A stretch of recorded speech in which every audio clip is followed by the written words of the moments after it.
কাঁচা ডাঁসা এইটা দেখি।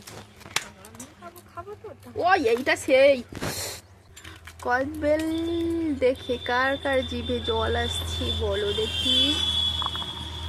কদবেলটা খেতে না সেই। এই দেখো বেলটা মাখানো হয়ে গেছে। এই যে বোন বেল মাখিয়েছে।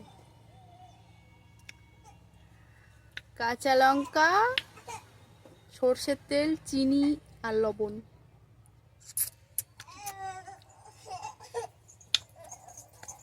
করে দাও। কে কে বেল খাবে আমার বাড়ি চলে আসো। চলে এসো, কে কে বেল খাবে আমার বাড়িতে চলে এসো।